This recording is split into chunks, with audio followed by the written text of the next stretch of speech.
Selamat siang pemirsa, saya Alivia, pembawa acara pada kali ini yang akan mengajak pemirsa untuk mengetahui lebih lanjut mengenai definisi, sejarah perkembangan, serta pelopor dari perbandingan hukum pidana. Di sini saya dibantu oleh pemateri-pemateri saya, kepadanya dipersilahkan. Selamat siang pemirsa, dalam video ini saya akan memaparkan materi tentang istilah dan pengertian perbandingan hukum. Terdapat sejumlah istilah asing yang berkaitan dengan perbandingan hukum seperti comparative law, comparative jurisprudence, foreign law dalam bahasa Inggris, droit compare dalam bahasa Perancis, dan Rechtsvergelechting dalam bahasa Belanda. Beberapa pandangan membedakan antara comparative law dan foreign law, yaitu comparative law mempelajari berbagai sistem hukum asing dengan maksud untuk membandingkannya. Foreign law mempelajari hukum asing dengan maksud semata-mata mengetahui sistem hukum asing itu sendiri dengan tidak secara nyata bermaksud untuk membandingkannya dengan sistem hukum lain. Perbandingan hukum adalah suatu pendekatan penelitian, bukan suatu cabang ilmu hukum. Perbandingan hukum telah digunakan oleh masyarakat sejak lama, namun hanya dalam konteks insidental. Perkembangan yang signifikan dalam bidang perbandingan hukum baru terjadi pada akhir abad ke-19 atau awal abad ke-20, terutama di era sekarang, di mana negara-negara di seluruh dunia saling berinteraksi dan memerlukan hubungan yang erat satu sama lain. Beberapa pengertian yang penting dapat diuraikan sebagai berikut. Menurut Levi Ullman, perbandingan hukum diartikan sebagai cabang ilmu hukum yang bertujuan membentuk hubungan yang terstruktur secara sistematis antara lembaga-lembaga hukum dari berbagai negara. Selanjutnya, Holland mendefinisikan istilah ini sebagai metode perbandingan yang melibatkan pengumpulan, analisis, penguraian gagasan, doktrin, peraturan, dan pelembagaan yang terdapat dalam setiap sistem hukum yang berkembang atau setidaknya pada hampir seluruh sistem. Hal ini dilakukan dengan memberikan perhatian pada persamaan dan perbedaan, serta mencari cara untuk membangun sistem hukum secara alamiah. Pendekatan ini mencakup apa yang masyarakat tidak inginkan, tetapi telah disetujui dalam konteks hal-hal yang dianggap perlu dan filosofis. Hal ini membawa elemen-elemen tersebut di bawah kata-kata dan nama-nama dan membantu mengidentifikasi esensi di bawah perbedaan deskripsi yang pada akhirnya akan memperlihatkan bahwa seluruh atau sebagian besar sistem hukum berusaha untuk menerapkan sistem yang terbaik yang pernah dicapai. Kemudian selanjutnya ada seorang penulis dari Jerman yaitu Bernhoff yang menjelaskan bahwa perbandingan hukum itu menggambarkan bagaimana masyarakat dari tahap awalnya secara bebas mengembangkan konsepsi tentang hukum tradisional. Hal ini juga mencakup bagaimana seseorang memodifikasi lembaga hukum yang diwariskan secara turun-temurun berdasarkan sudut pandang individunya. Kemudian lebih lanjut, perbandingan hukum itu memperlihatkan bagaimana sistem hukum dari berbagai bangsa yang berbeda berkembang tanpa adanya hubungan material berdasarkan prinsip-prinsip evolusioner yang umum. Singkatnya, perbandingan hukum itu berusaha untuk menemukan ide-ide hukum dalam berbagai sistem hukum yang ada. Adapun selanjutnya mengenai perkembangan perbandingan hukum awal abad 19. Perkembangan perbandingan hukum awal abad 19 di mana tokoh-tokoh yang tertarik menekuni comparative law hanya berkisar pada Montesquieu dari Prancis, Holt dan Maxwell dari Inggris, Feuerbach, Thibaut dan juga Gans dari Jerman.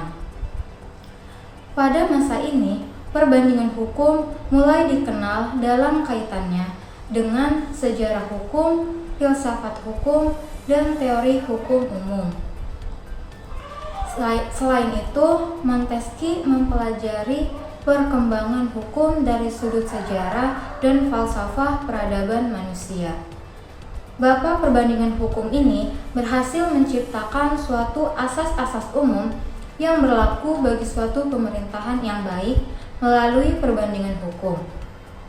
Selanjutnya, upaya pengembangan perbandingan hukum ini kemudian diteruskan oleh Sir Henry Maine 1822 sampai 1888 di Inggris dan Joseph Kohler 1849 sampai 1919 di Jerman. Sejalan dengan upaya tersebut, pada tahun 1813 dibentuk Comparative Legislation di Collège de France di Prancis.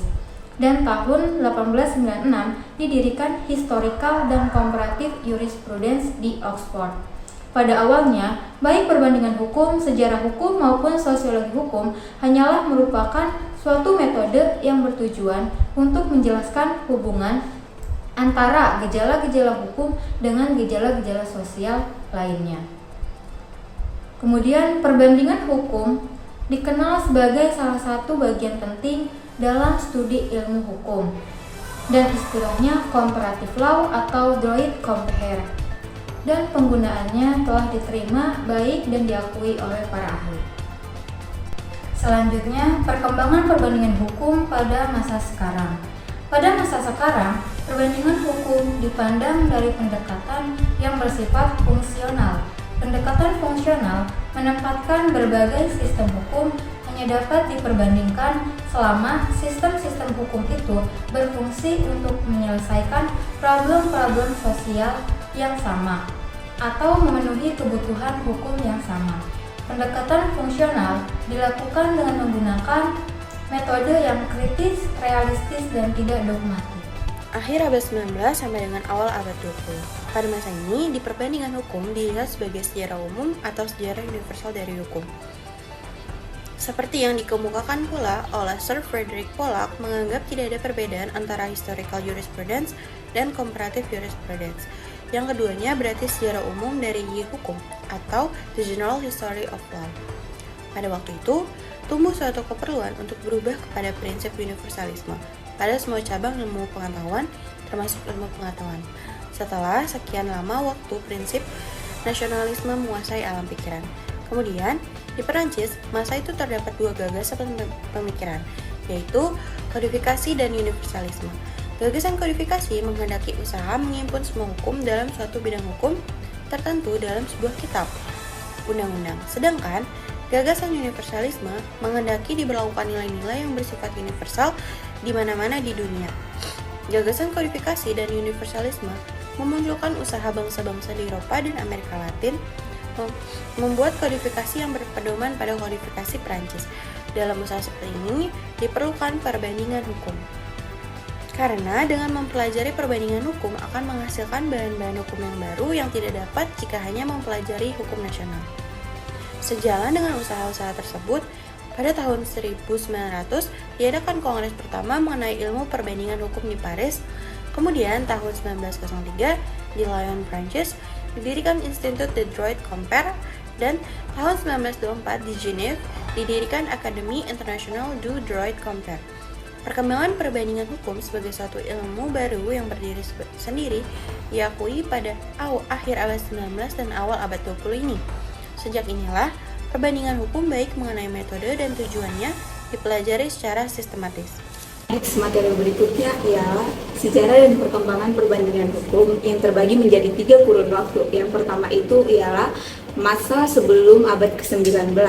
Pada masa ini telah dilakukan perbandingan hukum, di mana bertujuan untuk mempelajari sistem masyarakat tertentu. Pada masa ini juga dilakukan perbandingan hukum, belum dapat dikatakan telah dilakukan penelitian dengan cara perbandingan, karena belum berencana, sistematis, dan juga berkelanjutan. Hal ini dapat kita lihat yaitu yang dilakukan Aristoteles pada masa 384 sampai dengan 322 sebelum Masehi, yaitu penggunaan perbandingan hukum dalam mempelajari 153 konstitusi Yunani dan kota-kota lainnya.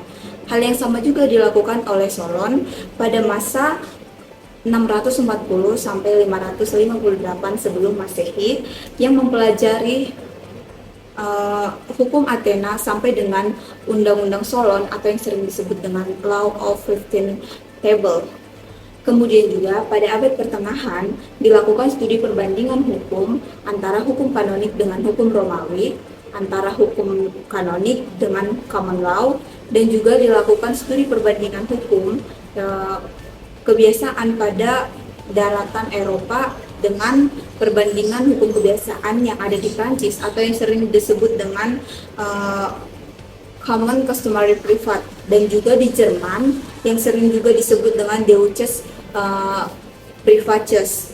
Meski telah dilakukan perbandingan hukum pada masa abad sebelum 19, Namun pada masa ini, perbandingan hukum hanya diakui sebagai suatu metode saja. Selanjutnya materi pelopor perbandingan hukum pidana. Pada abad ke-19, terutama terjadi di Eropa, khususnya di Jerman, Inggris, Amerika, Prancis. Pada mulanya, minat terhadap studi perbandingan hukum bersifat perseorangan.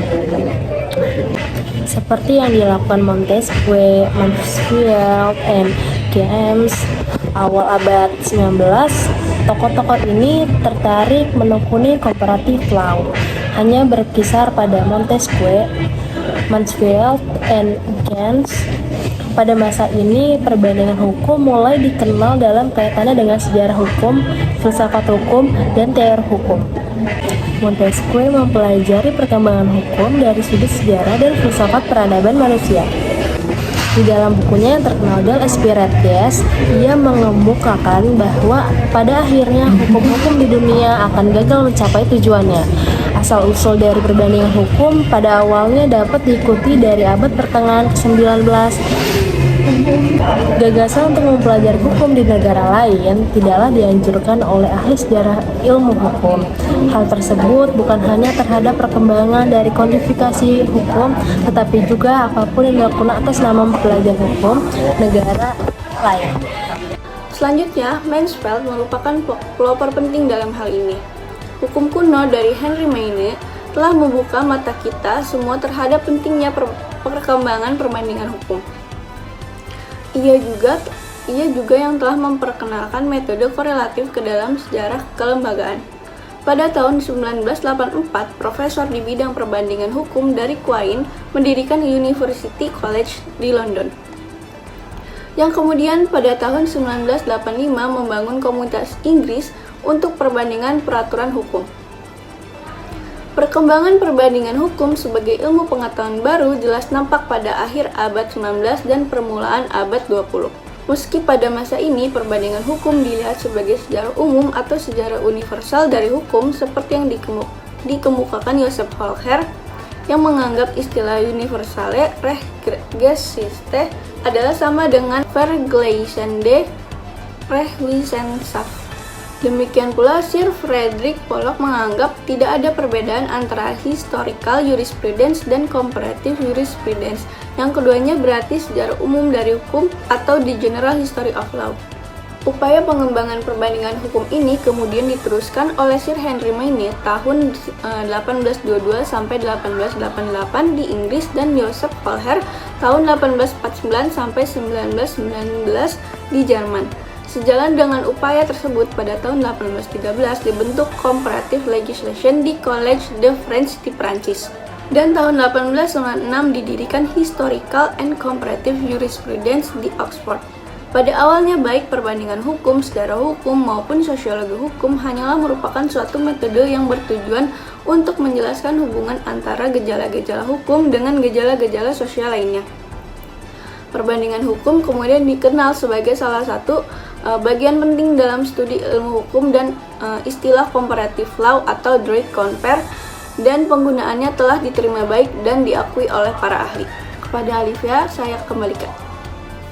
Baiklah pemirsa, berikut adalah materi yang dipaparkan sekaligus menutup kebersamaan kita. Perbandingan hukum merupakan suatu penelitian yang digunakan dalam bidang hukum. Pemahaman tentang hukum menjadi sangat relevan dalam konteks perbandingan hukum pidana, di mana kita membandingkan dua atau lebih sistem hukum yang ada dari berbagai negara. Dengan melakukan perbandingan hukum akan dapat memahami bahwa meskipun terdapat perbedaan terhadap sistem-sistem hukum di berbagai negara, tapi juga terdapat kesamaan. Perbandingan hukum akan menghasilkan bahan-bahan hukum yang baru yang tidak akan didapat jika hanya mempelajari hukum nasional saja. Saya harap materi ini akan dapat bermanfaat bagi pemirsa. Dan jika ada kesalahan kata, mohon dimaafkan. Saya Alivia mewakili para pemateri mengucapkan terima kasih dan sampai jumpa.